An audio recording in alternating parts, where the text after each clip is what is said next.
आपका हुक्म हुआ कि मैं हाज़िरी लगाऊं इस प्रोग्राम में। बड़ी मसरूफियत के बावजूद मैंने कहा कि नहीं, इंशाल्लाह मैं ज़रूर आऊँगा, क्योंकि भटकल से मुलाकात होगी और भटकल में मेरे तमाम ऐसे दोस्त हैं जो इस समय 3rd रो में बैठे हैं और 3rd फ्रंट के लोग हैं, तो उनसे भी ख़ास तौर से मुलाकात होगी। तो इसलिए मैं उनका हुक्म पूरा करने के लिए चला आया। मेरे भाई जैसे हैं, बदी साहब को बहुत मुबारकबाद शादी की। अल्लाह उनकी ज़िंदगी को बहुत खूबसूरत रखे, कामयाब रखे। दूसरी हाज़िरी है आपके बीच में। 4 मिसरों से अपनी बात की शुरुआत करता हूँ। बहुत सारा वक्त आपने आज इस प्रोग्राम के लिए दिया है और बीच बीच में आपको चाय और नाश्ता भी मिलता रहा है, तो पूरी तरह से आप, मेरा ख्याल है कि एनर्जी के साथ बैठे होंगे। तो बस थोड़ा सा मेरा भी साथ दीजिएगा। मैं कोशिश करूंगा कि थोड़ी देर आपसे रूबरू रह सकूं और वो सब सुना सकूं जिसके लिए जाना या पहचाना जाता हूं। मैं 4 मिसरे पढ़ता हूं साहब कि दायरे में सिमट के आया है। पीछे तक आपकी थोड़ी सी बेदारी हो, मैं कोशिश करता हूं आपको जगाने की। कि दायरे में सिमट के आया है, हर रवायत से हट के आया है, हर रवायत से हट के आया है। आंधियों को जरा खबर कर दो,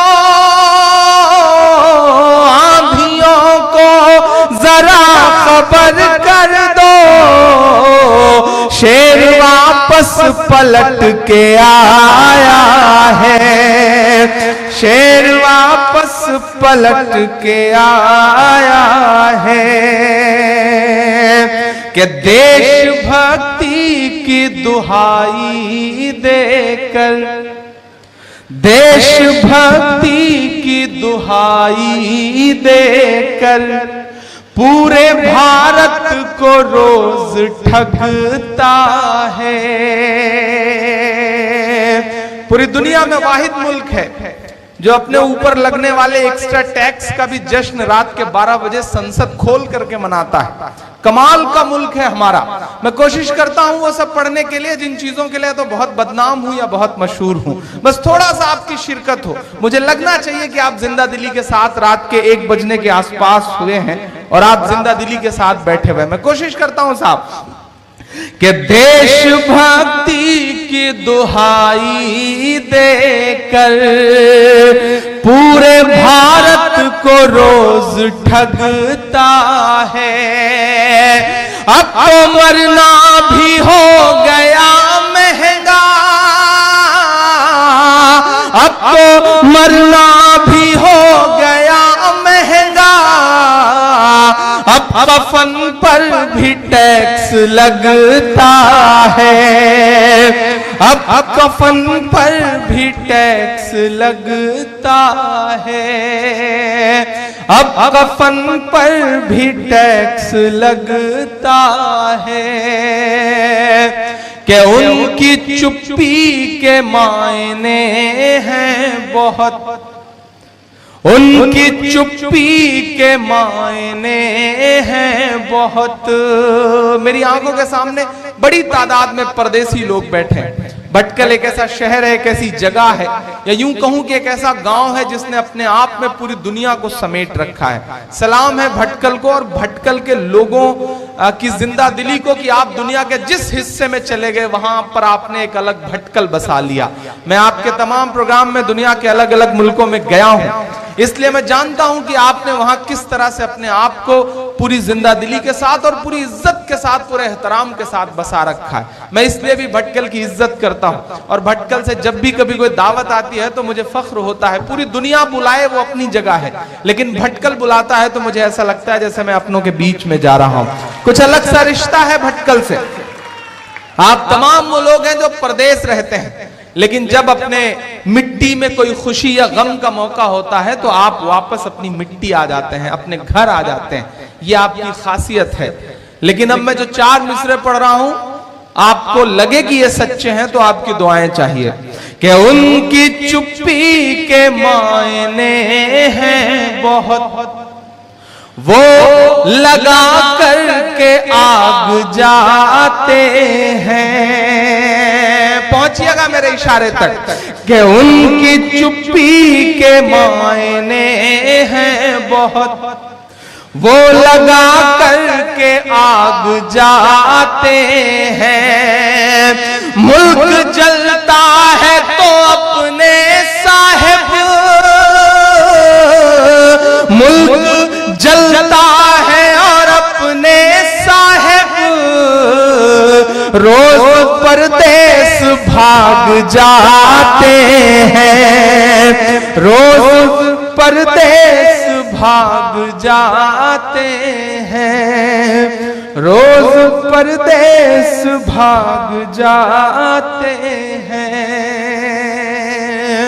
बहुत शुक्रिया, बहुत मोहब्बतें, बहुत अच्छा हंसाया आपको गौरव भाई ने, बहुत देर तक आप उनसे लुत्फानंदोज होते रहे। उनको मुबारकबाद, बहुत दिन बाद उन्हें सुनने का मौका मिला सामने बैठ करके। और ये बड़ा खूबसूरत सा प्रोग्राम है, मौका है एक शादी का, एक खुशी का मौका है। तो वो जो मौका था, चूंकि रात के 12 बजने से वक्त जो है बदल चुका है, तारीख भी बदल चुकी है, तो 12 बजे तक आप हंसते रहे, यानी कि उस दिन में रहे तो हंसते रहे। अब दिन बदल चुका है, मैं कोशिश करूंगा कि थोड़ा सा आपको आज के हालात से, आज के वक्त से रूबरू करवाता रहूं।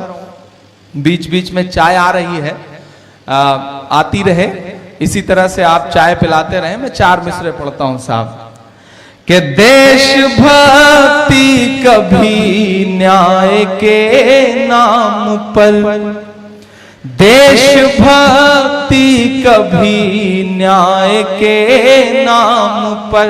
अगला मिसरा सच्चा लगे तो मुझे सुन के बताइएगा।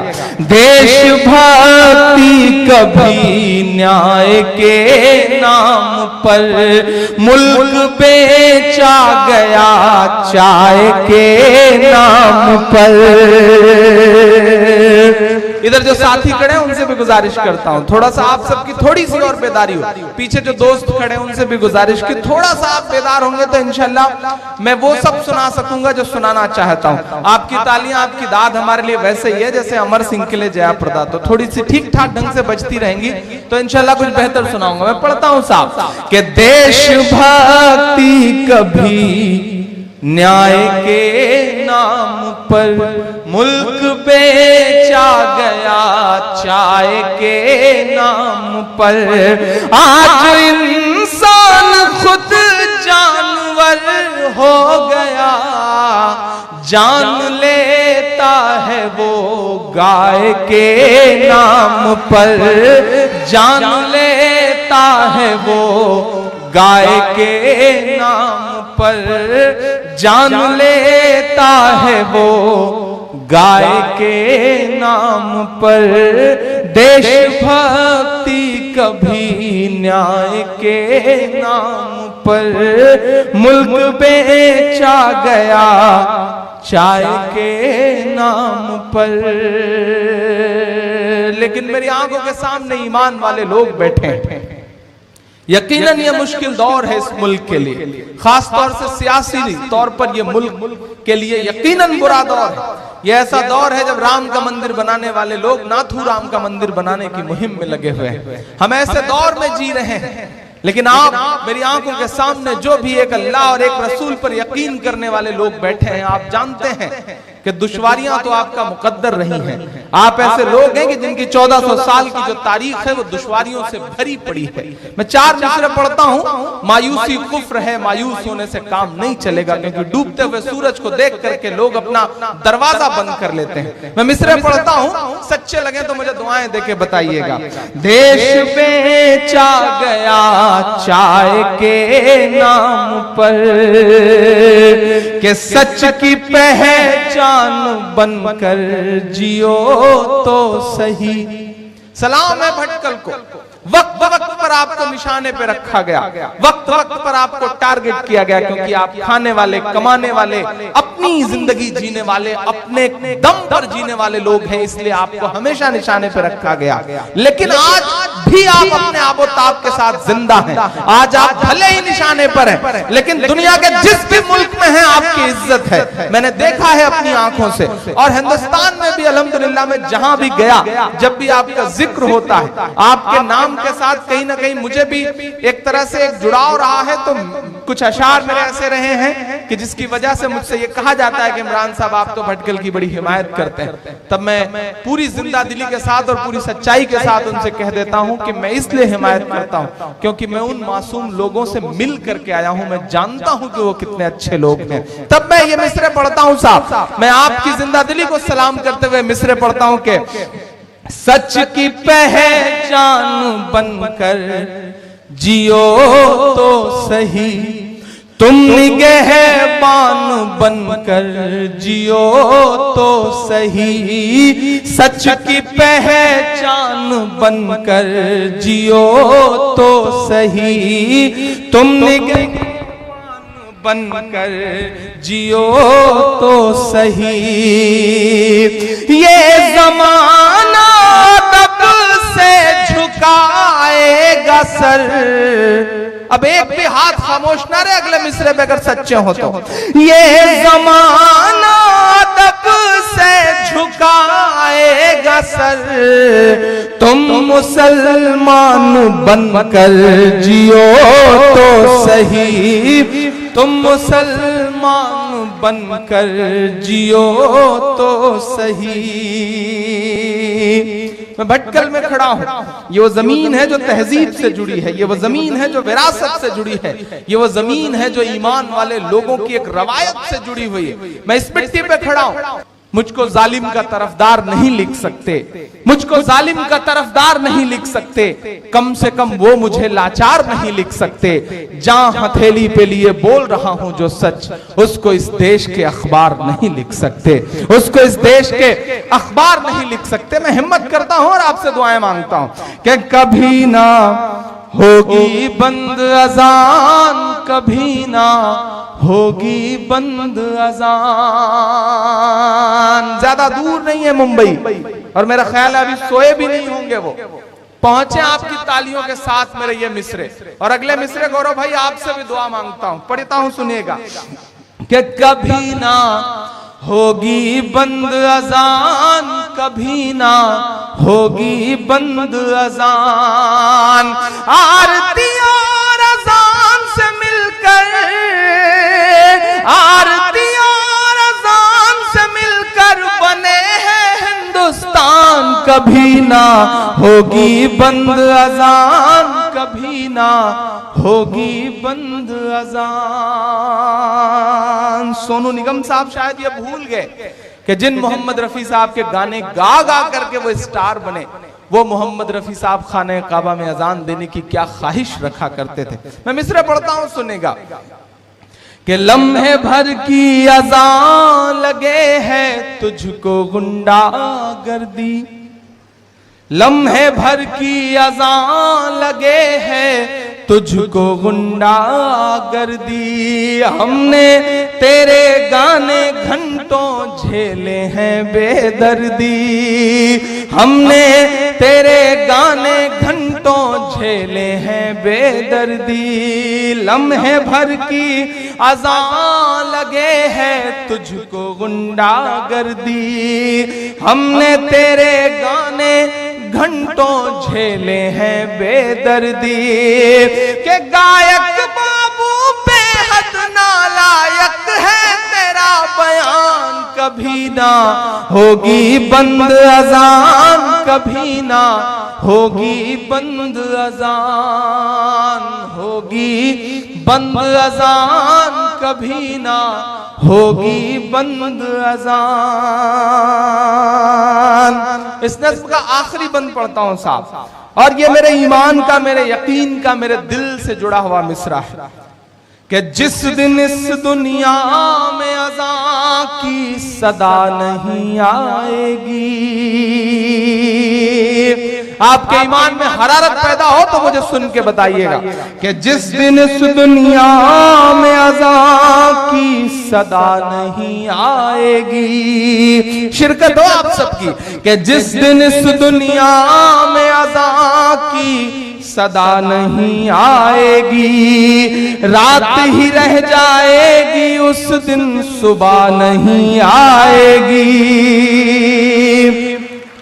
बड़ी कमजोर सी ताली बजाइए भटकल वालों, आपने इतनी कमजोर ताली इन मिसरों पे नहीं चाहिए। थोड़ी मैं फिर से पढ़ता हूं कि जिस दिन इस दुनिया में अज़ां की सदा नहीं आएगी, जिस दिन इस दुनिया में अज़ां की सदा नहीं आएगी, रात ही रह जाएगी उस दिन सुबह नहीं आएगी, रात ही रह जाएगी उस दिन सुबह नहीं आएगी। लेकिन अब उनके मानने वाले हैं गौरव भाई कि जिन पे कूड़ा फेंका जाता था और एक दिन बुढ़िया ने कूड़ा नहीं फेंका तो आप उसका हाल चाल लेने के लिए उस बुढ़िया के घर गए। हम तो उनके मानने वाले हैं, इसलिए हम उन्हें गाली नहीं देंगे, हम उनकी मजम्मत भले करें अच्छे लफ्जों में, लेकिन उनके लिए दुआ भी करेंगे। जो दुआ कर रहा हूं आपकी आमीन के साथ वो दुआ अल्लाह करे उन तक पहुंचे कि जिस दिन इस दुनिया में अज़ां की सदा नहीं आएगी, रात ही रह जाएगी उस दिन सुबह नहीं आएगी। अल्लाह तुझे हिदायत दे दे, अल्लाह तुझे हिदायत दे दे, ले आए ईमान कभी ना होगी बंद अज़ान, कभी ना होगी बंद अज़ान, होगी बंद अज़ान कभी ना होगी बंद अज़ान। आरती और अज़ान से मिलकर बने हैं हिंदुस्तान, कभी ना होगी बंद अज़ान, कभी ना होगी बंद अज़ान। एक बहुत खूबसूरत सी महफिल है और बड़ी विरासतें अतीक साहब के कांधों पे हैं। मैं जितना कुछ मैंने सुन रखा है आपके मरहूम वालिद साहब के बारे में, मोहिउद्दीन साहब मुनीरी साहब, उनके बारे में जितना कुछ सुन रखा है, उससे मैं ये जानता हूं कि आपके कांधों पर एक बहुत बड़ी शख्सियत की विरासत को संभालने का बोझ है और अल्हम्दुलिल्लाह आप उसे संभाल भी रहे हैं। जिस तरह आप सोशली एक्टिव हैं वो अपने आप में बहुत बड़ी बात है और अल्लाह आप लोगों को, और सच में गौरव भाई भटकल कम्युनिटी के प्रोग्राम में पता नहीं आपका कभी बाहर गल्फ जाना हुआ या नहीं हुआ, लेकिन मैं तो पूरी जिम्मेदारी से देश भर के मुशायरों में एक बात कहता रहा हूं कि भटकल कम्युनिटी के लिए आपस में जो उनके इत्तेहाद है और सोशल कामों को लेकर के, अपनी गांव की मिट्टी को लेकर के जिस तरह से एक दूसरे में लगाव है, मैं पूरी जिम्मेदारी से ऑन रिकॉर्ड ये बात कहता हूं कि दुनिया की किसी भी तंजीम में, दुनिया की किसी भी मिट्टी में इतना इत्तेहाद मैंने आज तक नहीं देखा। मैं सलाम करूंगा और मैं दुनिया भर में ये अपील भी करता हूं कि जिस तरह से ऑर्गेनाइज होकर के सोशल कामों के लिए, तालीम के लिए भटकल कम्युनिटी मेहनत करती है और एक दूसरे से जुड़ करके काम करती है, काश हिंदुस्तान के अलग अलग इलाकों के मुसलमान भी अगर इस चीज को अपना लें तो मेरा ख्याल है कि उनकी बहुत सारी दुश्वारियों का हल निकल आए। मैं सलाम करता हूं भटकल को। मैं 4 मिसरे पढ़ देता हूं, मेरे दोस्तों ने उसके लिए बड़ा हुक्म दिया था और भटकल आऊं और वो मिसरे ना पढ़ूं तो मेरा ख्याल है कि मुनासिब नहीं, इसलिए मैं वो मिसरे पढ़ देता हूं, फिर कुछ नया नया सा आपको सुनाता हूं कि न बांग्लादेश पाकिस्तान और ना चीन वाले हैं। ये वो शेर है जिसने मुझे भटकल के तमाम प्रोग्रामों का हिस्सा बनाया। मुझे याद है जब पहली बार मुझे दम्माम के प्रोग्राम के लिए फोन आया था तो मुझसे इसी शेर को की फरमाइश के लिए कहा गया था कि इमरान साहब जब आइएगा तो ये शेर जरूर पढ़िएगा क्योंकि ये शेर ही आपकी पहचान है। मैं पढ़ता हूं साहब कि न बांग्लादेश पाकिस्तान और ना चीन वाले हैं, वतन से प्यार है ईमान हम उस दीन वाले हैं, वतन से प्यार है ईमान हम उस दीन वाले हैं। हमारे तार को मत जोड़िए यासीन भटकल से। अब फिर से पुरानी वाली ताली आपके बजाय इमरान पढ़ता है आपका दर्द। हमारे तार को शक्ल से, हम ऐसे लोग हैं जो सूरे यासीन वाले हैं, हम ऐसे लोग हैं जो सूरे यासीन वाले हैं, हम ऐसे लोग हैं जो सूरे यासीन वाले हैं। और ये किसने कह दिया तुमसे कि इनका बम से रिश्ता है। आप भी एक बड़ी खूबसूरत सी याद लेके जाएंगे गौरव भाई, जिस तरह से मोहब्बतें दी हैं आपके एक एक लफ्ज पर। उर्दू इनकी जुबान नहीं है, हिंदी इनकी मदर लैंग्वेज नहीं है, यहाँ नवायती बोली जाती है या फिर इंग्लिश बोलते हैं लोग, लेकिन आपने भी महसूस किया होगा कि किस मोहब्बत से इन्होंने आपको दुआएं दी।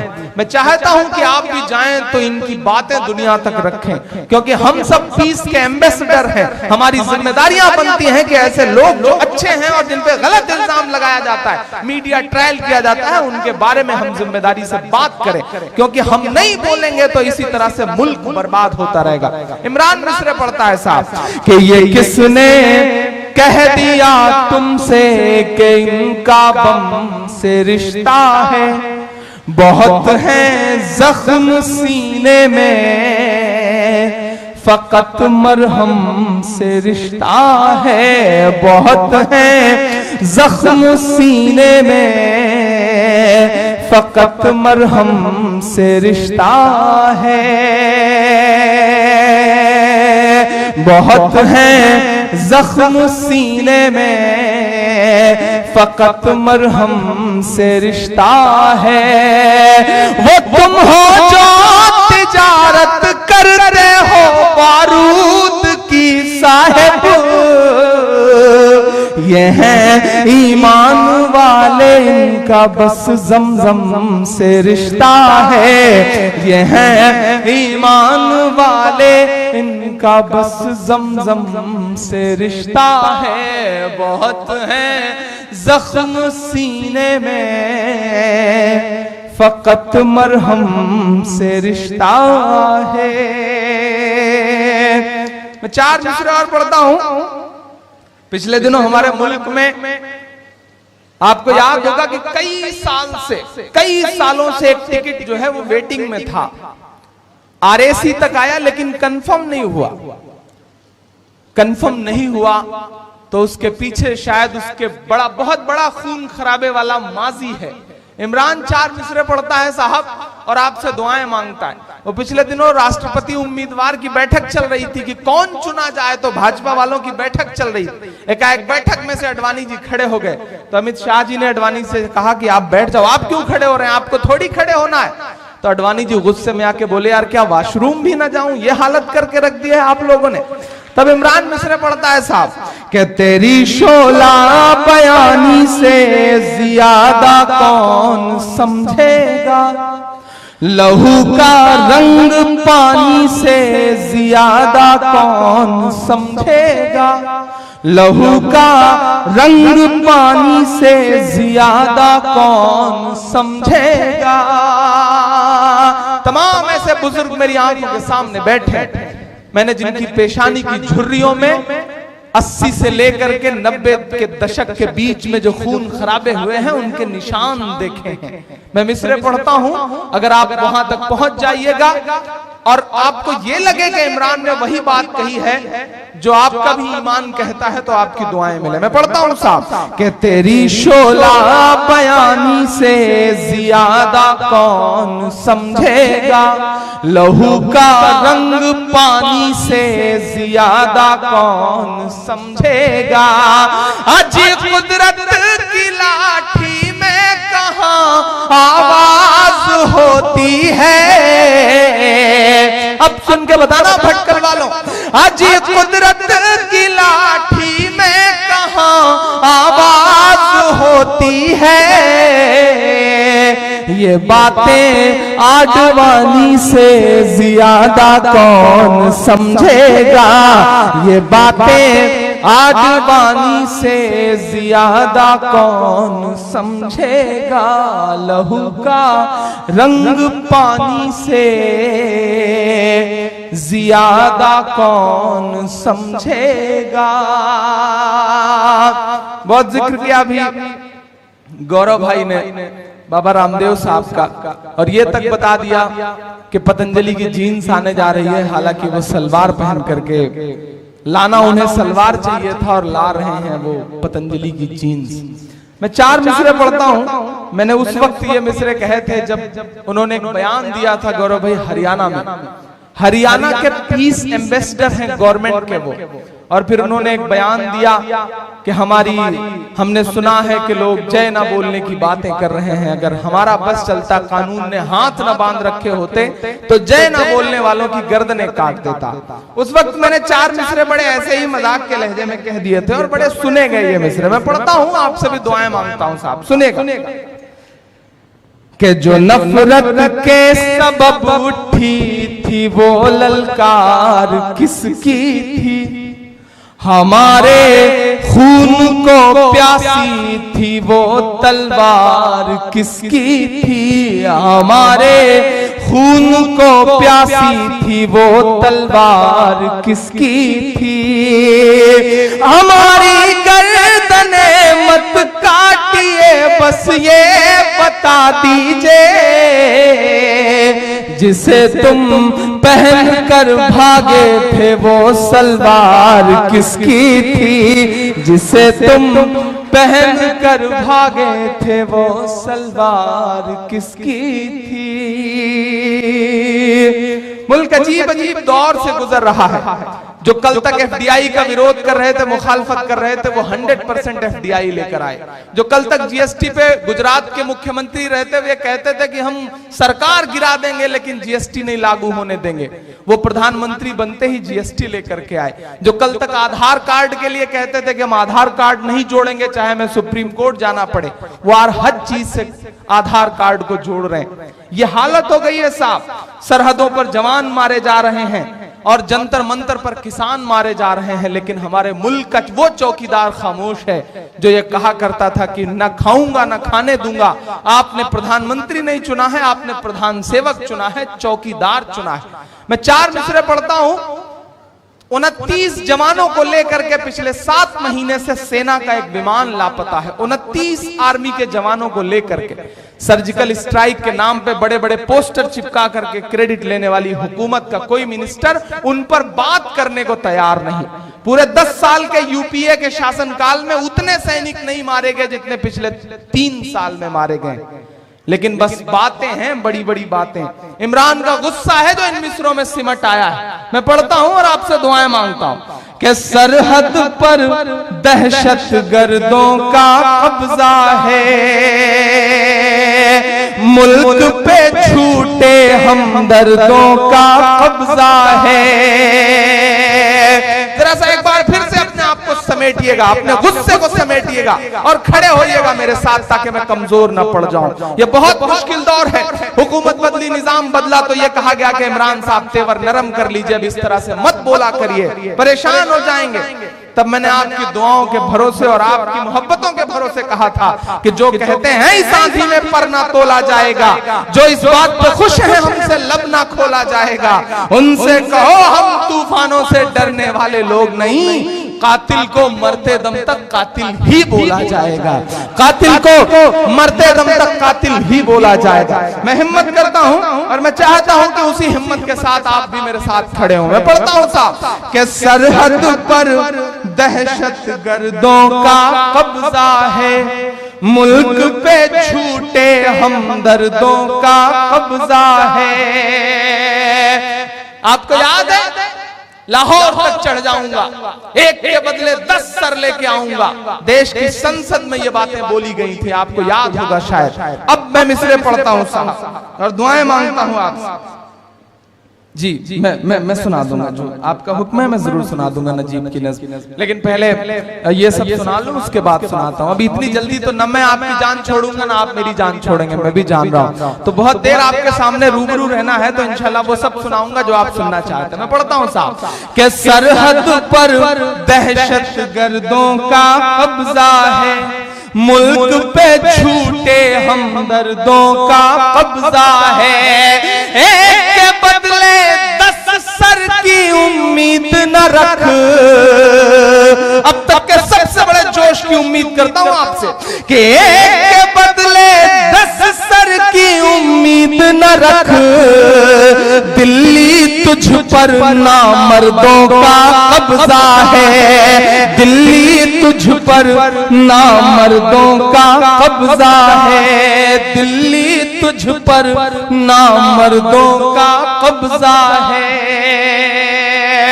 कि सूरज लहू लुहान पड़ा है चाहत का, साहिब रोशनदान की बातें करते हैं।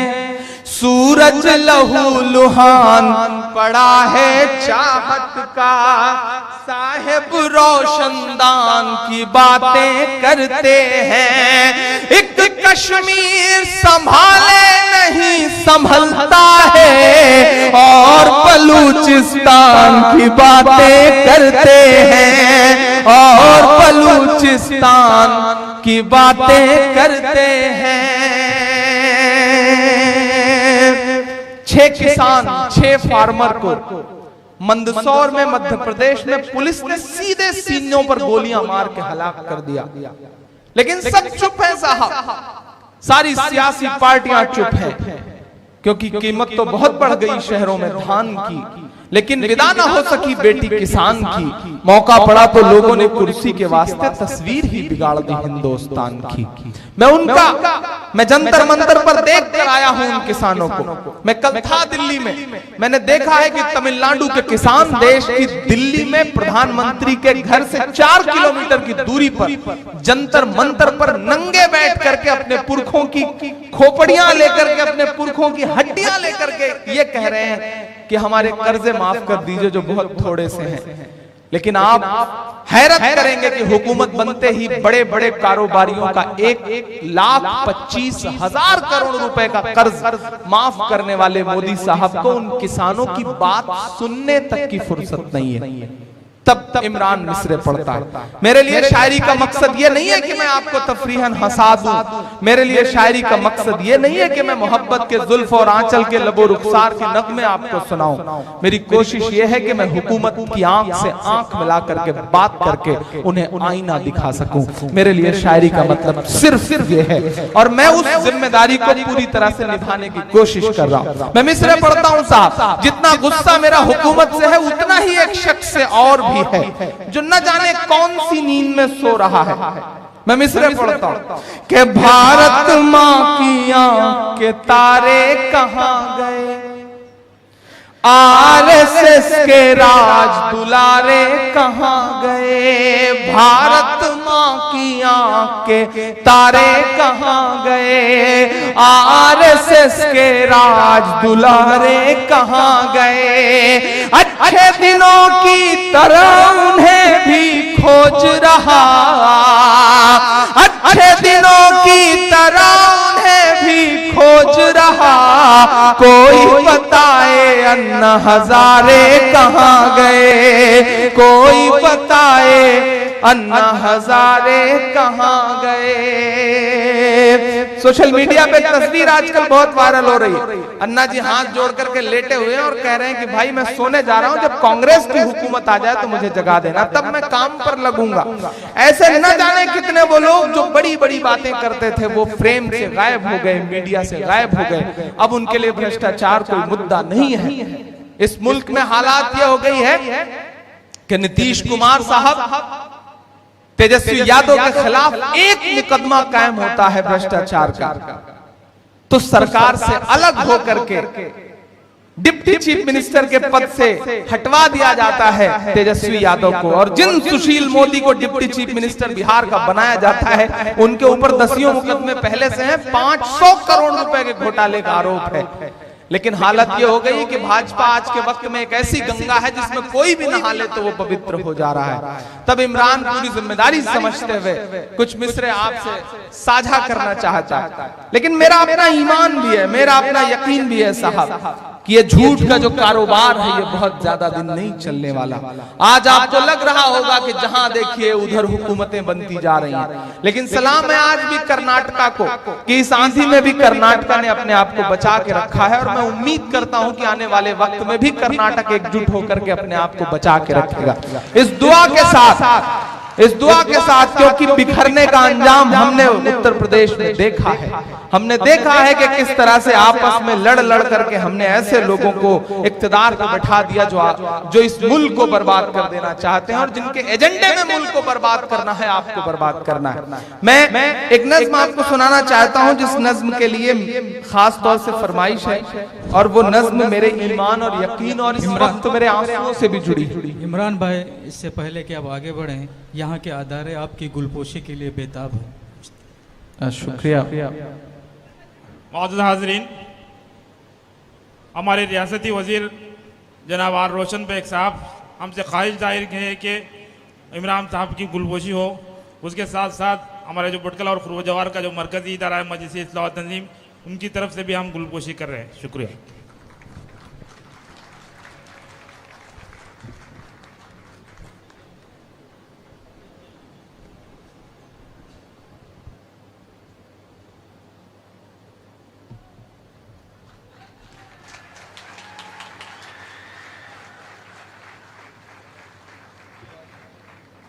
मैं आपको बताऊं कि जब मैं गोवा से आगे आ रहा था तो उसी वक्त रोशन बेग साहब का फोन आया मुझे। भी पिछले दिनों में बेंगलोर आया था उनके मुशायरे में, और आज सोशल मीडिया पे ट्विटर पे शायद उन्होंने देखा होगा, और उसके बाद उन्होंने कहा कि आप भटकल जा रहे हैं, और बड़ी तारीफें की आपकी। यकीन करें, उन्होंने कहा कि इमरान, पूरे कर्नाटका में भटकल जैसा खूबसूरत और भटकल जैसा इत्तेहाद वाला कोई इलाका नहीं है हमारे यहाँ।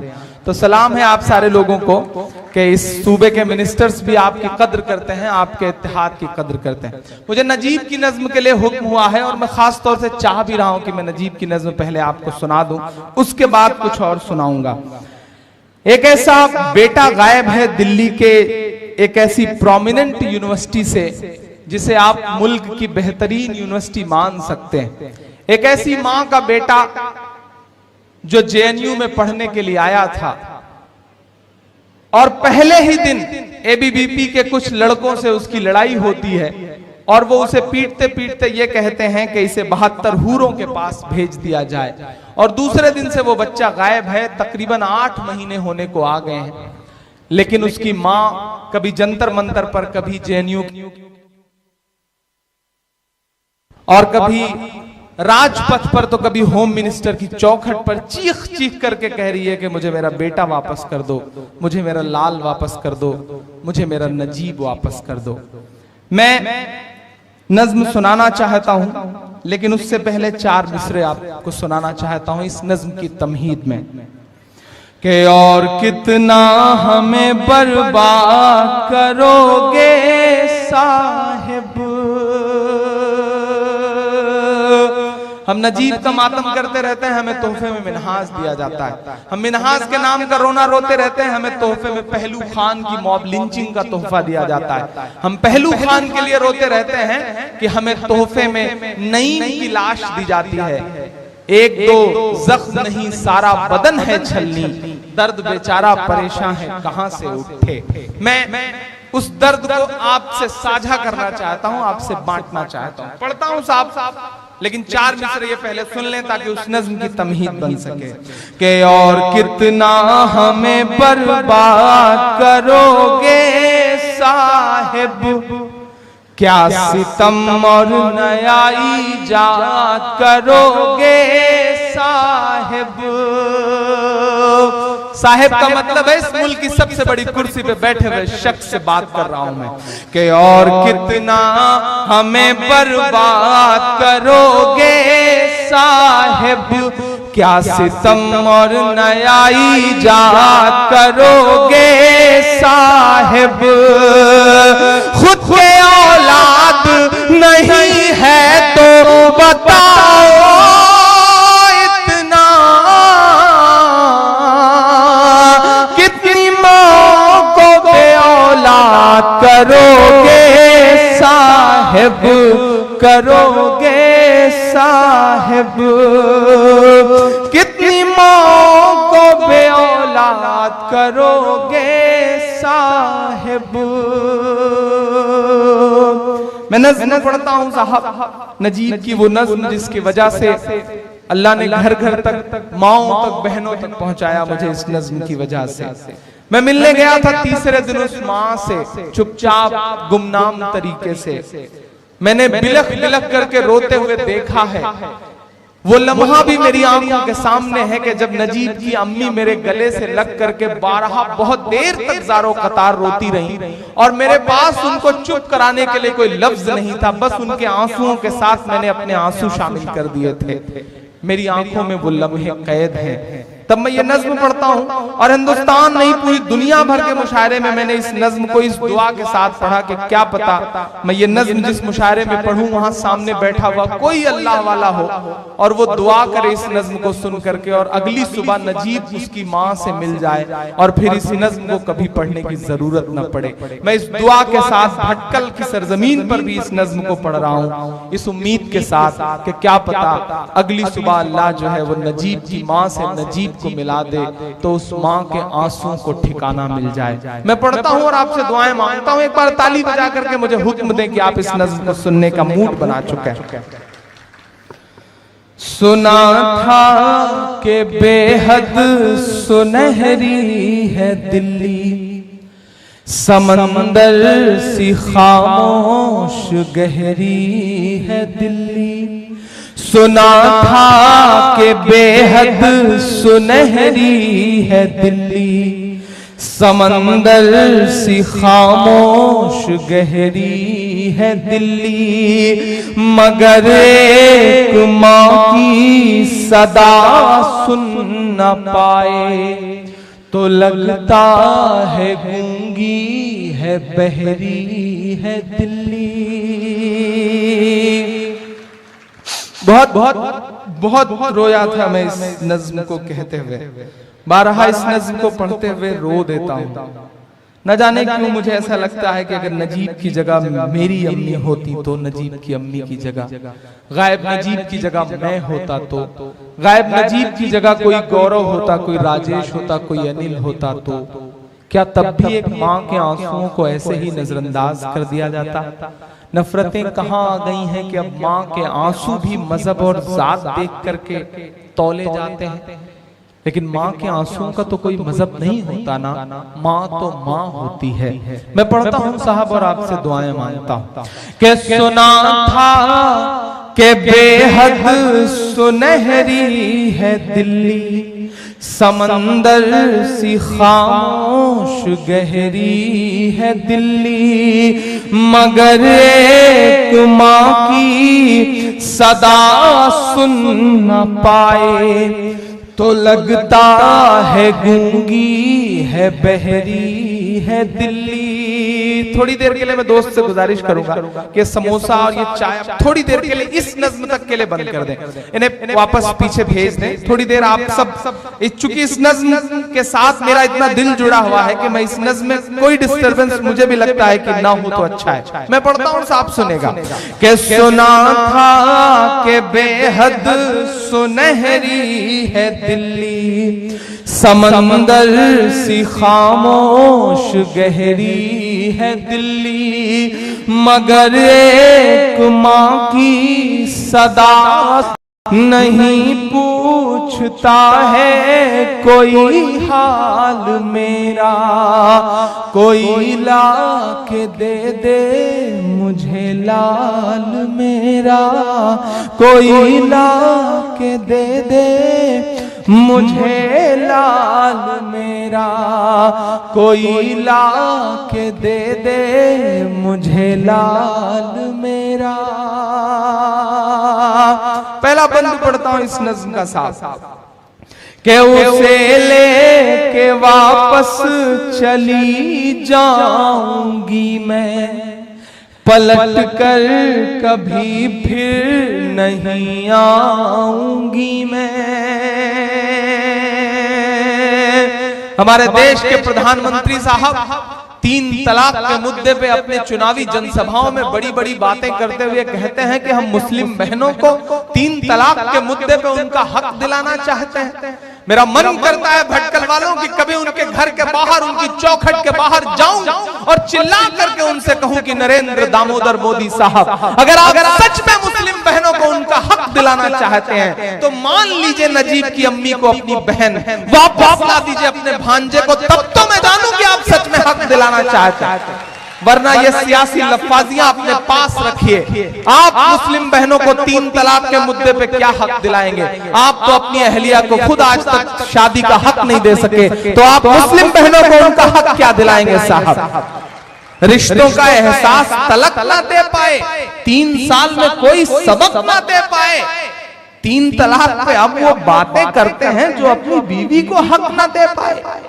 मैं पढ़ता हूं और अगर सच लगे तो आपसे दुआएं मांगता हूं कि उसे लेके वापस चली जाऊंगी मैं, पलट कर कभी फिर नहीं आऊंगी मैं।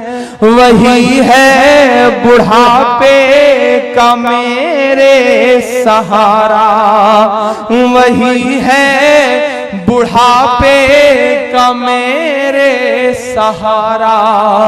वो बिछड़ा तो जिंदा ही मर जाऊंगी मैं,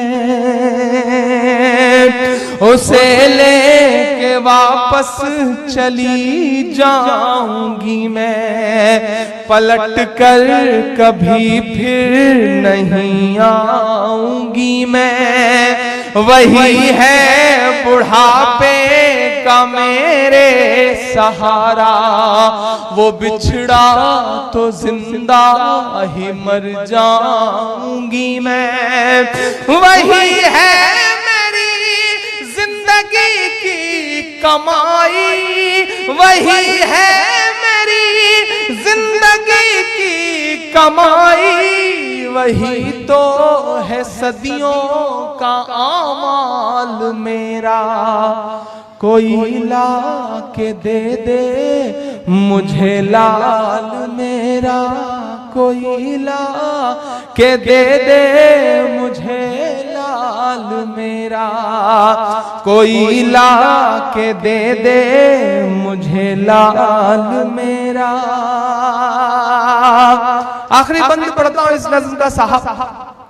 जितना गुस्सा मेरा सियासत के इक़्तिदार पे बैठे हुए लोगों से है, उससे कहीं ज्यादा मेरा गुस्सा इस देश की मीडिया से है।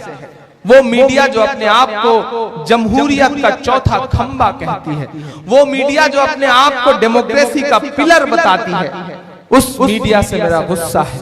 मैं कभी कभी जो ऑप्शनल मीडिया तैयार हो गए हैं, साहिल ऑनलाइन जैसे जो छोटे छोटे फोरम तैयार हुए हैं, मैं उनको सलाम करूंगा कि वो सच्चाइयों को दुनिया के सामने रख रहे हैं। वरना आज तो हालत ये हो गई है साहब कि अपने न्यूज रूम में, एसी न्यूज रूम में कॉलर टाइट करके, टाई लगा करके बैठा हुआ एंकर भ्रष्टाचार पे बातें करता है, करप्शन पर बातें करता है, और खुद सैकड़ों करोड़ रुपए उसने पिछले 10 साल में जर्नलिज्म से कमा लिए। हालात ये हो गए। मेरा गुस्सा है उनसे जो नाग और नागिन की खबरें चैनलों पर दिखा करके ये कह रहे हैं कि यही जर्नलिज्म है। दरअसल वो जर्नलिज्म नहीं कर रहे हैं, वो जर्नलिज्म की जड़ों में मट्ठा डालने का काम कर रहे हैं। मेरा गुस्सा है उनसे, मेरा गुस्सा है ऐसे लोगों से जो ये कहते हैं कि नाग और नागिन की खबरें और नेताजी की छींक आ जाए तो वही खबरें असली खबरें हैं। मेरा गुस्सा है उनसे। मैं उनके नाम एक बंद करता हूं। अगर सच लग जाए कि इमरान का ये गुस्सा जायज है और इमरान ही इस तेवर के साथ ये बात कह सकता है तो आपकी दुआएं मुझे चाहिए। मैं पढ़ता हूं साहब कि ये टीवी के एंकर कहां मर गए हैं। हिम्मत की है मैंने इस देश के तमाम बड़े चैनलों के तमाम बड़े टीवी एंकरों को यह बात कहने की। कुछ नाम है जिन्हें सलाम करता हूं। मैं सलाम करता हूं रवीश कुमार को, जिस शख्स ने जर्नलिज्म की थोड़ी बहुत इज्जत बचा रखी। मैं सलाम करता हूं निधि राजदान को, मैं सलाम करता हूं अभिसार शर्मा को, मैं सलाम करता हूं पुण्य प्रसून वाजपेयी को, मैं सलाम करता हूं विनोद दुआ को। जिन छोटे छोटे लोगों ने छोटी छोटी कोशिशों से जर्नलिज्म की इज्जत बचा रखी है, वरना बाकी जो लोग हैं उन्हें मैं जर्नलिस्ट कम, मुझे तो वो दलाली करने वाले लोग ज्यादा नजर आते हैं, जर्नलिस्ट नहीं नजर आते साहब। ये मेरा गुस्सा है और मैं ये जानता हूं कि ये बोलना बड़ा मुश्किल काम है, मैं जानता हूं कि ये बोलने के नुकसान हैं, लेकिन शायद मैं इसीलिए तो इमरान हूं। मैं पढ़ता हूं साहब कि ये टीवी के एंकर कहां मर गए हैं, उन्हें 4 किलोमीटर दूर अपने न्यूज रूम से 4 किलोमीटर दूर एक रोती तड़पती बिलखती चीखती मां की आंसू नहीं दिखाई देते। मैं कैसे मानूं उन्हें जर्नलिस्ट। मैं पढ़ता हूं साहब कि ये टीवी के एंकर कहां मर गए हैं, ये गांधी के बंदर कहां मर गए हैं। मेरे पास उनके लिए इससे बेहतर नाम नहीं था साहब। ये टीवी के एंकर कहां मर गए हैं, ये टीवी के एंकर कहां मर गए हैं, ये गांधी के बंदर कहां मर गए हैं, ये गांधी के बंदर कहां मर गए हैं। मेरी चीख और मेरी फरियाद कहना, ये मोदी से एक मां की रुदाद कहना। गौरव भाई, मुझे हैरत होती है कि हमारे देश के प्रधानमंत्री साहब अमेरिका जाते हैं तो फेसबुक के ऑफिस में जाकर कैमरे के सामने अपनी मां को याद करके रोते हैं। मुझे अच्छा लगता है, दिल से बता रहा हूं ये बात कि मुझे अच्छा लगता है, क्योंकि वो हिंदुस्तानी तहजीब दुनिया के सामने रखते हैं। वो पाकिस्तान जाते हैं तो नवाज शरीफ साहब की मां के पैर छूते हैं, तब भी मुझे अच्छा लगता है कि वह हिंदुस्तानी तहजीब दुनिया के सामने रख रहे हैं। लेकिन कभी कभी मेरा मन करता है कि मैं उनसे कहूं कि आदरणीय नरेंद्र मोदी साहब, आपकी मां और नवाज शरीफ की मां के अलावा भी हिंदुस्तान में माएं हैं, उनका दर्द कब आप समझेंगे साहब? फजा में उड़ रहे जहरीले जुगनू क्यों नहीं दिखते? फजा में उड़ रहे जहरीले जुगनू क्यों नहीं दिखते? किसी भी हादसे के सारे पहलू क्यों नहीं दिखते? जो मां को याद कर परदेश में आंसू बहाते हैं, उन्हें अखलाक की अम्मी के आंसू क्यों नहीं दिखते?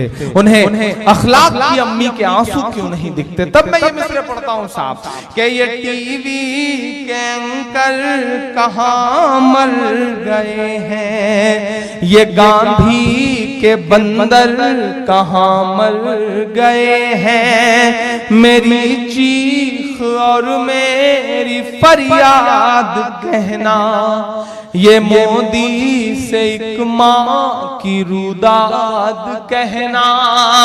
कहीं झूठ की शख्सियत बह न जाए।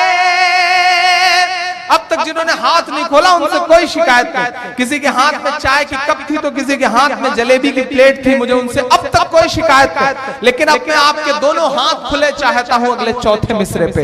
अब तक जिन्होंने हाथ नहीं खोला मैं उन्हें भी कसम देता हूं, क्योंकि ये बिल्कुल तलवार की नोक पर चलने जैसे मिसरे हैं और आप इसमें साथ नहीं देंगे तो मैं कमजोर पड़ूंगा। मैं पढ़ता हूं साहब कि कहीं झूठ की शख्सियत बह न जाए, ये नफरत की दीवार छत बह न जाए।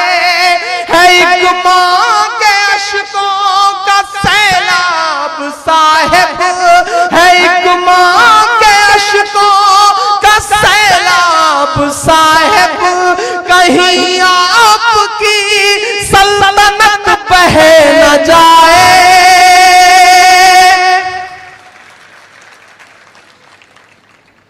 उजड़ सा गया है गुलिस्तां वतन का। जुल्म इससे पहले भी था, ज्यादती इससे पहले की हुकूमतों में भी थी, लेकिन आज जो नंगई सड़कों पर उतर आई है ये इससे पहले कभी नहीं थी। उसके खिलाफ बोलना पड़ेगा, उसके खिलाफ आवाज बुलंद करनी पड़ेगी, वरना आने वाली नस्लों के लिए बोलने के लिए कुछ बचेगा ही नहीं। शायद मैं उसी जिम्मेदारी को समझ रहा हूं। और ये जो मॉब लिंचिंग हो रही है, दरअसल वो मॉब लिंचिंग नहीं है भटकल वालों, वो मोबलाइज लिंचिंग है। मॉब लिंचिंग नहीं है, वो मोबिलाइज लिंचिंग है। भीड़ है जिसे मोबिलाइज किया जा रहा है कि जाओ मारो ऐसे लोगों को। आपकी दुआ से अल्हम्दुलिल्लाह हमने ईद पर बड़ा एहतजाज किया था, काली पट्टी बांध करके हमने अपील की थी पूरे हिंदुस्तान की आवाम से कि आप नमाज पढ़ने जाएं तो काली पट्टी बांध करके जाएं। अल्हम्दुलिल्लाह उसका इतना बड़ा असर हुआ कि कानून मंत्री ने पहली बार मॉब लिंचिंग को मर्डर माना।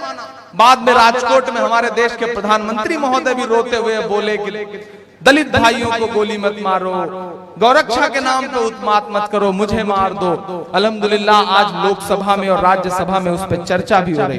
और आपकी दुआओं के लिए एक बात की जानकारी और दूं ताकि आप मेरे लिए खुसूसी तौर पे इस बात की दुआ करें कि आने वाली 6 अगस्त को नजीब से लेकर के, अखलाक से लेकर, पहलू खान से लेकर के, नईम से लेकर, गंगेश से लेकर गणेश तक के लिए, अयूब पंडित तक के लिए, ये जो भी मॉब लिंचिंग हो रही है इसके खिलाफ हम तमाम साथी, मेरे साथ हजारों दोस्त जंतर मंतर पर इकट्ठा हो रहे हैं। देश की दिल्ली में जंतर मंतर पर इकट्ठा होकर के नरेंद्र मोदी साहब से कह रहे हैं कि आप हमारा खून सड़कों पे क्यों बहा रहे हैं, हमारा खून सड़कों पे मत बहाइए, हम अपना ब्लड डोनेट करेंगे। क्या पता ये किसी हिंदू भाई की जान बचाने के काम आए, क्या पता ये किसी आर्मी के जवान की जान बचाने के काम आए, क्या पता ये किसी अमरनाथ यात्री की जान बचाने के काम आए।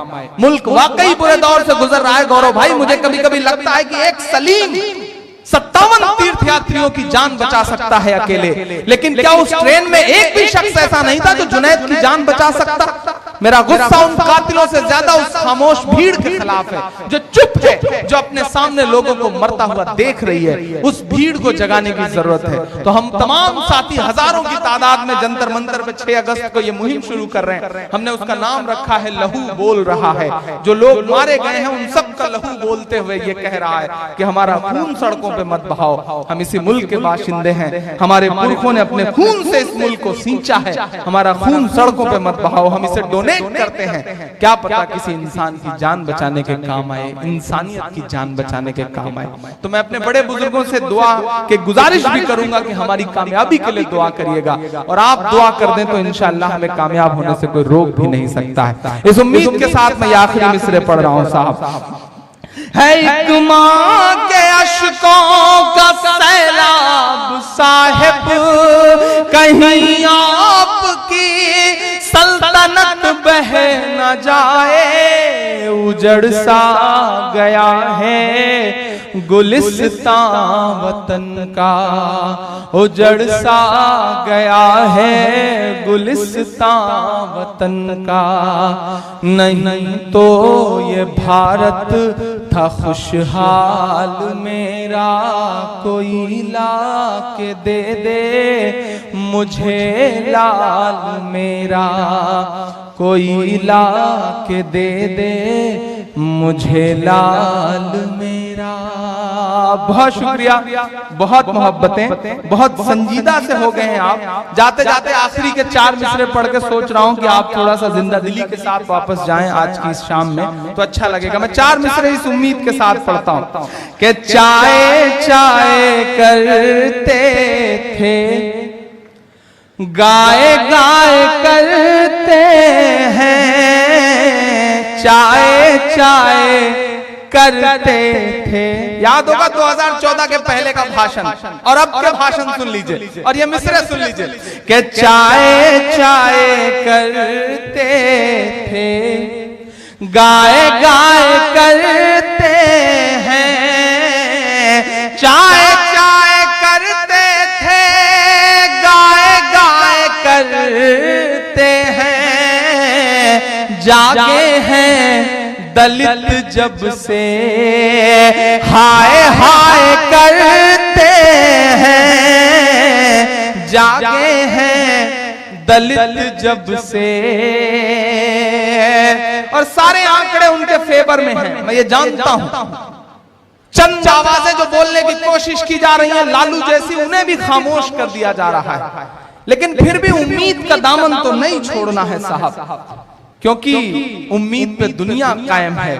बहुत ऐसे ही तमाम आंकड़े फिरौन के फेवर में भी थे, नमरूद के फेवर में भी थे ऐसे तमाम आंकड़े, हिटलर के फेवर में भी थे ऐसे तमाम आंकड़े, लेकिन अल्लाह ने एक झटके में इधर से उधर कर दिया तो दुनिया पलट के रख दी। मैं मिसरे पढ़ता हूँ, एक शायर की जुबान बोल रही है और मेरा ख्याल है कि अल्लाह ने चाहा तो मेरी ये दुआ कबूल जरूर होगी। मैं पढ़ता हूँ साहब कि जागे हैं दलित जब से हाय हाय करते हैं, चाय चाय करते थे, गाय गाय करते हैं कि 2.5 साल बाकी है, आने दो जरा 19। मुहर लगाना मेरी बात पे कि 2.5 साल बाकी है, आने दो जरा 19। दिल्ली भी ये कह देगी बाय बाय करते हैं, दिल्ली भी ये कह देगी। कई सारी नज़मों की पर्चियां आई हैं मुझे, लेकिन मेरा ख्याल है कि आप भी थक चुके हैं और अब आप मेरा ख्याल है कि सिलसिला रोका जाए या और सुनना चाहते हैं। अगर आप सुनना चाहते हैं तो फिर जिंदा दिली के साथ मुझे बताएं कि हाँ जो लोग बच गए हैं वो सुनना चाह रहे सुनना चाह रहे हैं। पीछे के लोग बिल्कुल खामोश हैं, उधर से भी मुझे बताया जाए कि आप सुनना चाह रहे हैं। मुझे फलस्तीन की नज़्म की फरमाइश है, मुझे मदरसे की नज़्म की फरमाइश है, मुझे हम मुसलमान हैं इस वाली नज़्म की फरमाइश है। मैं पहले कौन सी सुनाऊं आप बताएं, आप हुक्म करें। पहले फलस्तीन सुनाऊं, पहले फलस्तीन सुनाऊं? जी आपका हुक्म है, मैं इंशाअल्लाह कोशिश करता हूँ, सुनाता हूँ फलस्तीन की नज़्म सुनाता हूँ। चूंकि इस वक्त मसला बहुत जोर पर है और मस्जिद अक्सा की मुसलसल वहां बाहर जंग चल रही है, लड़ाई चल रही है और लोग हैं कि नमाजें पढ़ रहे हैं। जो साथी जिन्हें ये डर है कि घर में दरवाजा बंद हो चुका होगा और देर करके जाएंगे तो अहलिया पता नहीं खोलें या नहीं खोलें, अगर वो जाना चाहें तो वो जा सकते हैं। वो पिछले दिनों भटकल के एक साहब कि अपनी अहलिया से लड़ाई हुई तो 3-4 दिन बाद उनके दोस्त ने उनसे पूछा कि क्या हुआ, बीवी से झगड़ा सुलझा या नहीं सुलझा? तो उन्होंने कहा हाँ बिल्कुल सुलझ गया, घुटनों के बल चल के आई मेरे पास।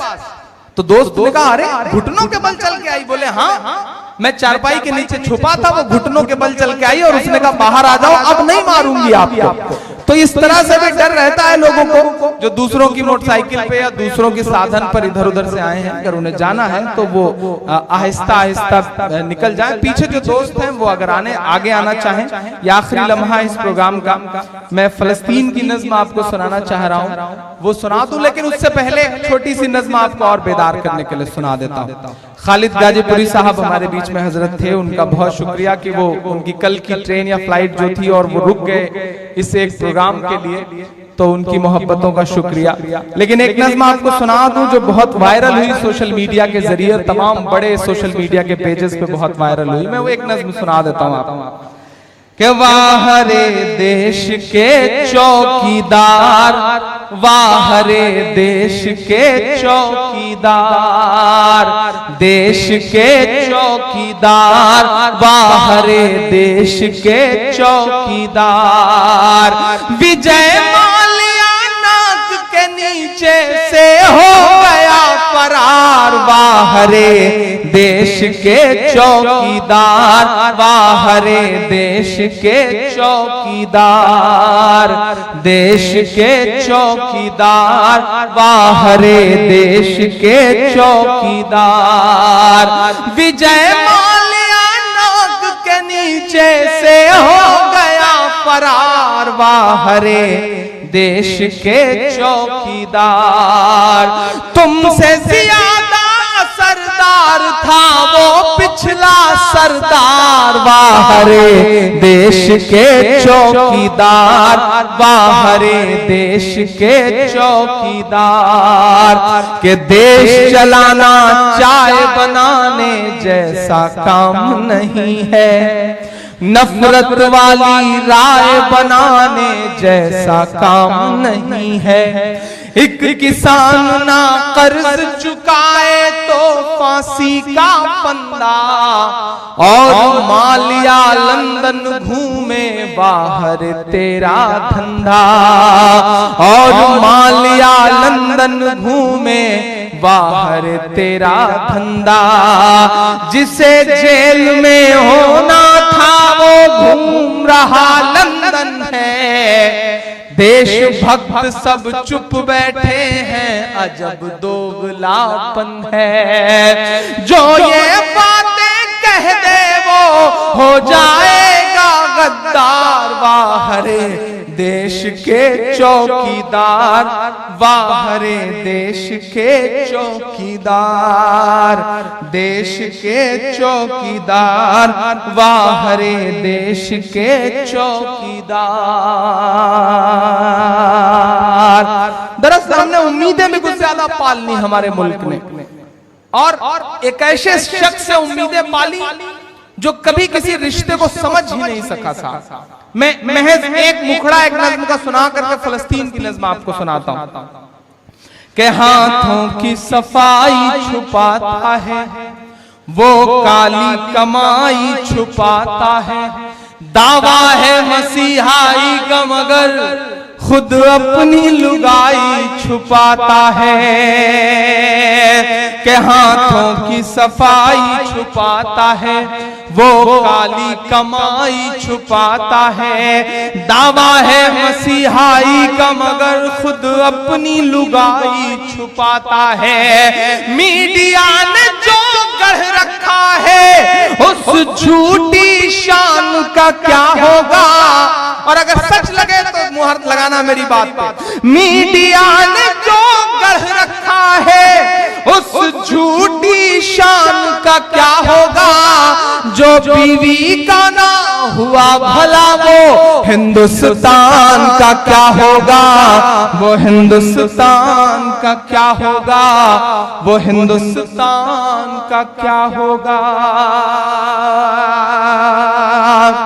मैं नज़्म सुनाता हूं, लेकिन अतीक भाई आपको मुबारकबाद देता हूं इस प्रोग्राम के लिए, वरना ये रवायतें मरती जा रही। शादियों के जश्न में मैंने तमाम अमीर लोगों को म्यूजिकल शोज करते देखा है, शादियों के प्रोग्राम में तमाम बड़े लोगों को मैंने अपनी आंखों से डांस के प्रोग्राम करवाते देखे हैं। लेकिन सलाम है भटकल को जो आज भी रवायतों को पकड़े हुए, सलाम है भटकल को जो आज भी अपने अंदर ईमान बचाए हुए।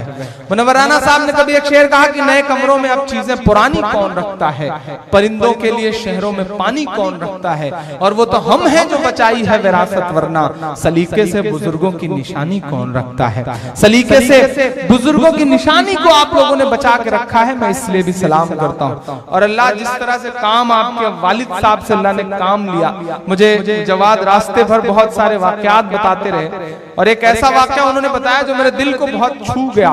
एक ऐसा वाकया उन्होंने बताया कि हाजियों की खिदमत के लिए आपके वालिद साहब जब बर्फ की सिल्ली ढोया करते थे हाजियों की खिदमत को ठंडा पानी पिलाने के लिए, तो शायद उस वाकये से कहीं ना कहीं खबर पहुंची, और आज अल्हम्दुलिल्लाह उस वाकये का इतना बड़ा असर है कि पूरी दुनिया के हाजियों के लिए ठंडे पानी का जो एक इंतजाम सऊदी हुकूमत ने कर रखा है वो बहुत काबिल तारीफ है, और ये हिस्ट्री में गिने जाने लायक एक बात है। अल्लाह आप लोगों से काम ले। कुंवर बेचैन ने कभी एक शेर कहा है कि गमों की आंच में आंसू उबाल कर देखो, बनेगा रंग किसी पर भी डाल कर देखो, तुम्हारे दिल की चुभन भी जरूर कम होगी, किसी के पांव का कांटा निकाल कर देखो, किसी के पांव का कांटा निकाल कर देखो। शादियों के बाद, वलीमे के बाद लोग जश्न में डूब जाते हैं, और सलाम है बदी भाई को, आपको सारे लोगों को कि आप बैठ करके मुशायरे के नाम एक रात पूरी कुर्बान कर रहे हैं। सलाम है कल आपको, अल्लाह करे आपके अंदर ये तहजीब जिंदा रहे। हम इस दुआ के साथ फलस्तीन की वो नज्म सुनाते हैं जिस नज्म ने पूरी दुनिया में इमरान का नाम पहुंचाया। अल्लाह का करम है कि अब तक 8 से ज्यादा जुबानों में ये नज्म ट्रांसलेट हुई, और अल्लाह का ये करम है कि पूरी दुनिया में जहां भी प्रोटेस्ट हुआ होगा फलस्तीन को लेकर के, लोगों ने इमरान प्रतापगढ़ी की इस नज्म को गाया है। ये मेरी कमाई है, ये मेरी पूंजी है। मैं ये नज्म सुनाता हूं साहब, और आपसे दुआएं मांगता हूं। ये मेरी कौम के रहनुमा भी सुने, मेरी उजड़ी हुई दास्तां भी सुने, मेरी उजड़ी हुई दास्तां भी सुने। जो मुझे मुल्क तक मानते ही नहीं, जो मुझे मुल्क तक मानते ही नहीं, सारी दुनिया के वो हुक्मरां भी सुने, सारी दुनिया के वो हुक्मरां भी सुने। सिर्फ लाशें ही लाशें मेरी गोद में, सिर्फ लाशें ही लाशें मेरी गोद में। कोई पूछे मैं क्यों इतना गमगीन हूँ, मैं फलस्तीन हूँ, मैं फलस्तीन हूँ, मैं फलस्तीन हूँ, मैं फलस्तीन हूँ। कहने के लिए 64-65 मुल्क हैं दुनिया में जो कहते हैं कि हम एक अल्लाह और एक रसूल को मानने वाले हैं, लेकिन चारों तरफ देखो तो बड़ी नाउम्मीदी सी नजर आती। एक उम्मीद की जो मुझे हल्की सी किरण पिछले कुछ दिनों में नजर आई है। मैं सैल्यूट करूंगा किंग सलमान साहब को। उनके दो वाक्य ऐसे हैं जिसके लिए मेरा मन करता है कि मैं उन्हें सैल्यूट करूं। आपको याद होगा यूएसए के पुराने जो प्रेसिडेंट थे बराक ओबामा साहब, पिछले दिनों जब रियाद एयरपोर्ट पर उतरे हैं तो मेरी आंखों ने, और मेरी आंखों ने बल्कि दुनिया की आंखों ने यह मंजर देखा कि वो लम्हा था जब हैंडशेक करके किंग सलमान साहब लेके जाने लगे उनके ऑनर में। लेकिन वही एक लम्हा था कि जब अजान की सदा गूंजी और सलाम है उनकी जिंदा दिली को, उन्होंने बराक ओबामा साहब से कह दिया कि ओबामा साहब आप यहीं ठहरिए, आप होंगे दुनिया के सुपर पावर, लेकिन कायनात के सुपर पावर का बुलावा है, पहले नमाज पढ़ूंगा उसके बाद आपको लेकर के चलूंगा। एक छोटी सी किरण नजर आती। दूसरी उनकी जिस बात के लिए मैं सलाम करूंगा कि इस बार के यूएसए के जो प्रेसिडेंट साहब हैं ट्रम्प साहब, इस बार जब वो विजिट पर गए तो अपना प्रोटोकॉल होता है हर मुल्क के प्रेसिडेंट को रिसीव करने का, उनके ऑनर का, लेकिन सलाम है कि वो चाय या कॉफी या कहवा शायद पी रहे थे और बाएं हाथ से पी रहे थे। तो मुझे याद है दुनिया की आंखों ने वो मंजर देखा जब किंग सलमान साहब ने उनसे कहा कि बाएं हाथ से मत खाया पिया करिए, दाएं हाथ से खाया पिया जाता है। ये हिम्मत बहुत कम हुक्मरानों में होती है। अल्लाह करे उनमें ये हिम्मत बची रहे और उनसे अल्लाह पूरी दुनिया के हुक्मरानों को एक नया संदेशा दे, आंख खोलने वाला संदेशा दे। मैं पढ़ता हूँ साहब, मैं फलस्तीन हूँ, मैं फलस्तीन हूँ के आए थे एक दिन मेरे घर आए थे, दुश्मनों को भी तन्हा नजर आए थे, दुश्मनों को भी तन्हा नजर आए थे। ऊंट पर अपना खादिम बिठाए हुए, ऊंट पर अपना खादिम बिठाए हुए, मेरी इस सरजमी पर उमर आए थे, मेरी इस सरजमी पर उमर आए थे। जिसकी परवाज है आसमानों तलक, जिसकी परवाज है आसमानों तलक, जख्मी जख्मी मैं वो एक शाहीन हूँ, मैं फलस्तीन हूँ, मैं फलस्तीन हूँ, मैं फलस्तीन हूँ, मैं फलस्तीन हूँ।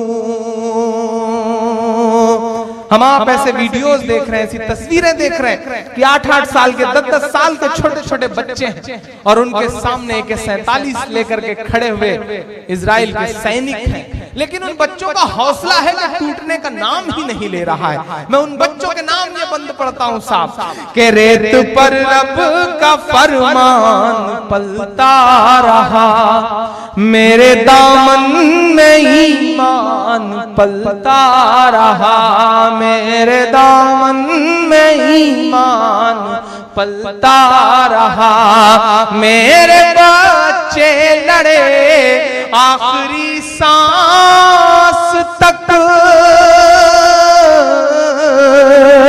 मेरे बच्चे लड़े आखिरी सांस तक, और सीनों में कुरान पलता रहा, और सीनों में कुरान पलता रहा, जर्रे जर्रे में अल्लाह अकबर लिए, जर्रे जर्रे में अल्लाह अकबर लिए, खुश नसीबी है मैं साहिबे दीन हूँ, मैं फलस्तीन हूँ, मैं फलस्तीन हूँ।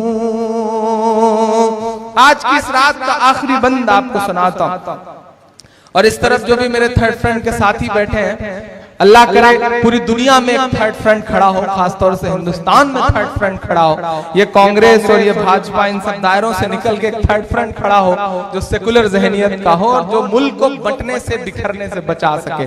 मैं इन्हीं दुआओं के साथ ये बंद पढ़ता हूँ साहब कि ना ही रोएंगे और ना ही मुस्काएंगे, सिर्फ नगमे शहादत के ही गाएंगे, सिर्फ नगमे शहादत के ही गाएंगे, अपना बैतुल मुक़द्दस बचाने को तो,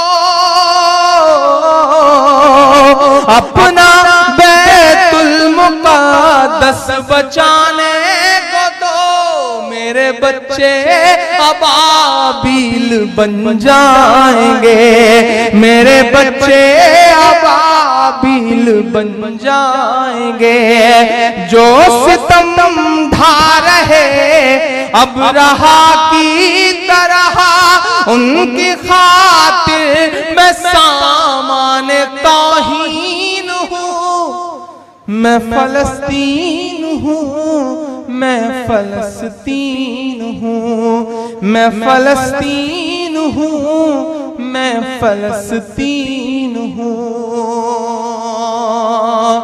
और जाते जाते इस नज्म से जुड़े हुए भी और इस नज्म से अलग भी वो मिसरे जो मेरे सांसों में बसे हुए मिसरे हैं, मैं वो पढ़ के जाता हूं। मेरे दोस्त मुझसे कहते हैं इमरान तुम इस दौर में कहां इस तरह की बातें कर लेते हो, डरते नहीं हो? तुम्हें डर नहीं लगता? परेशान हो जाओगे। बहुत बड़े बड़े लोग चुप हो गए, केजरीवाल चुप हो गए, राहुल चुप हो गए, लालू जी चुप हो गए, तुम सरफिरापन क्यों दिखाते हो, क्यों बोल रहे हो, तन्हा चलते हो? तब मैं आपकी दुआओं के भरोसे कहता हूं कि मोहब्बत कौन करता है, सियासत कौन करता है, मुझे मालूम है मेरी हिफाजत कौन करता है, मुझे मालूम है मेरी हिफाजत कौन करता है। और हम ही ने लाज रखी है बुजुर्गों की यहाँ, वरना सभी टुकड़ों पे पलते हैं, बगावत कौन करता है, सभी टुकड़ों पे पलते हैं, बगावत कौन करता है। और हमारे जैसे ही कुछ लोग आ जाते हैं लड़ने को, नहीं तो जंग में जाने की हिम्मत कौन करता है, नहीं तो जंग में जाने की हिम्मत कौन करता है। मैं कभी कभी 10-20 दिन के सफर के बाद गौरव भाई जब घर लौटता हूँ तो मेरी अम्मी मेरे बालों में जिन लम्हों में तेल लगा रही होती हैं, उन लम्हों में मुझसे कहती हैं कि तुम कहां से महसूस कर लेते हो बेटा इस तरह के दर्द। मेरे साथ के मेरे दोस्त कभी कभी मुझसे ऐसे ही बेसाख्ता कह देते हैं कि इमरान भाई कैसे महसूस कर लेते हो ये सारे दर्द, मैं कैसे महसूस कर लेता हूँ, कैसे गा लेता हूँ। मैं पिछली बार भटकल आया था तो मैं सिर्फ इमरान प्रतापगढ़ी था, लेकिन आपकी दुआओं ने, आपने मुझे दुआएं देके भेजा। मुझे वो लम्हा याद है जो बड़े बुजुर्गों ने मेरी पेशानी चूम के मुझे भेजा था, और उसका असर ये हुआ कि अगले ही साल मेरे सूबे यानी उत्तर प्रदेश का जो सबसे बड़ा अवार्ड है हुकूमत का, यश भारती, सबसे बड़ा अवार्ड आपकी दुआओं के भरोसे मेरे दामन में, महज 29 साल की उम्र में यंगेस्ट यश भारती, अब तक का सबसे कम उम्र में लिटरेचर का अवार्ड मेरे दामन में आया। यह है भटकल की मिट्टी का असर। इसलिए भी ये मिट्टी जब आवाज दे देती है तो मुझे लगता है कि सब कुछ छोड़ के जाना चाहिए। और आज भी यहाँ आकर के मैं पूरी जिम्मेदारी से कहता हूँ कि मोहब्बत का अगर इम्कान होता तो घर में मीर का दीवान होता। तेरी महफिल में आकर सोचते हैं ना आते तो बड़ा नुकसान होता। तो आकर के आप यकीन करें कि मैंने इस मिट्टी की मोहब्बत का कर्ज चुकाया। मैं ये मिसरे पढ़ के आपसे विदा लेता हूँ। कैसे महसूस कर लेता हूँ दर्द को कि चाक दामन रफू करके लिखता हूँ मैं, जख्म से गुफ्तगू करके लिखता हूँ मैं। चाक दामन रफू करके लिखता हूँ मैं, जख्म से गुफ्तगू करके लिखता हूँ मैं। दर्द गाने को भी हौसला चाहिए, दर्द गाने को भी हौसला चाहिए। आंसुओं से वजू करके लिखता हूँ मैं, आंसुओं से वजू करके लिखता हूँ मैं। कोई बड़ी ख्वाहिश नहीं, बस आपसे इतना कहता हूँ कि अपनी सांसों में आबाद रखना मुझे। भटकल वालों, अल्लाह ने आपको नवाजा है, अल्लाह ने आपको बहुत दौलत दी है, अल्लाह ने पूरी दुनिया में आपका नाम किया है। मैं एक जिम्मेदारी भरी बात आखिर में शादी के इस फंक्शन में भी आपसे एक जिम्मेदारी भरी बात कह रहा हूँ। आपको मुबारकबाद देता हूँ कि आजादी के बाद पहली बार ऐसा हुआ है कि एक साल में 50 IAS IPS आपकी कौम के चुने गए। ये बहुत बड़ा आंकड़ा है, आपको मुबारकबाद देता हूँ। मैं हिंदुस्तान भर के मुशायरों में ये कह रहा हूँ कि सियासी तौर पे हो सकता है ये आने वाले जो 5, 7, 10 साल हैं हिंदुस्तान के वो आपके लिए बुरे हो, लेकिन समाजी तौर पर अल्लाह का करम है कि कौम में पढ़ने का एहसास जागा है।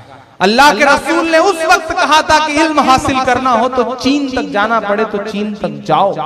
अल्लाह के रसूल ने ये बात कही है। कोई जरूरी नहीं कि चीन जाने का मतलब ये था कि मजहबी तालीम हासिल करने के लिए ही जाओ। अल्लाह के रसूल का इशारा शायद ये भी था कि दुनिया की जो बेहतर से बेहतर तालीम हो वो हासिल करो। अल्लाह ने आपको नवाजा है। पैसा बहुत कुछ तो होता है लेकिन पैसा सब कुछ नहीं होता। अल्लाह ने आपको नवाजा है, एक एहसास बना लीजिए। मैं दुआ करता हूं कि अगले आने वाले 2, 3, 4 साल बाद जब कभी भी मैं भटकल से आऊं तो मैं इस उम्मीद के साथ आऊं कि अल्लाह करे कि इस भटकल से मुझे 2, 4, 5 IAS IPS निकल के सामने आ जाएं। ये शायद मेरे आने का सबसे बड़ा इनाम होगा। मैं आपसे गुजारिश कर रहा हूं कि कारोबार में अल्लाह ने आपके हाथ में न जाने क्या बरकत दी है कि आप जिस कारोबार को छू लेते हैं मिट्टी को सोना बना देते हैं। भटकल वालों, इस बात की तायीद आपके दुश्मन भी करते हैं कि कारोबार के मामले में अल्लाह ने आपको मिट्टी को सोना बनाने का हुनर दिया। लेकिन मैं आपसे गुजारिश कर रहा हूं कि अल्लाह ने सब कुछ अच्छा रखा हुआ है। एक एहसास बना लीजिए। आप बच्चों को कारोबारी बना देंगे, खरबपति बन जाएगा, अरबपति बन जाएगा, बहुत पैसा कमा लेगा। MD बना देंगे, MBBS करने के बाद सर्जन बन जाएगा, अपने लिए पैसा कमाएगा, अपने परिवार के लिए पैसा कमाएगा। लेकिन अगर अपनी नस्लों को जुल्म से बचाना है, अपनी नस्लों को सिस्टम के जुल्म से बचाना है तो अपने बच्चों को IAS बनाओ, IPS बनाओ, ब्यूरोक्रेसी का हिस्सा बनाओ। बिना इसके काम नहीं चलने वाला। और अल्लाह ने आपको हर चीज दी है तो कम से कम अगर हर 10-5 परिवार से भी एक बच्चे के ऊपर आप लोग मेहनत कर दें तो क्या पता आने वाले वक्त में 2, 4, 5 साल में शहर से भी 10-15 IAS IPS निकल जाए। इस दुआ के साथ मैं आपसे ये कह रहा हूं कि इस तरह हौसले आजमाया करो, मुश्किलें देखकर मुस्कुराया करो, 2 निवाले भले कम ही खाया करो, अपने बच्चों को लेकिन पढ़ाया करो। यह एहसास रख लीजिए और इन मिसरों के साथ मुझे विदा करिएगा कि दर्द गाने को भी हौसला चाहिए, आंसुओं से वजू करके लिखता हूँ मैं, अपनी सांसों में आबाद रखना मुझे, अपनी सांसों में आबाद रखना मुझे, मैं रहूं ना रहूं याद रखना मुझे। मुझे, याद रखना मुझे, याद रखना मुझे। बहुत शुक्रिया, बहुत मोहब्बतें।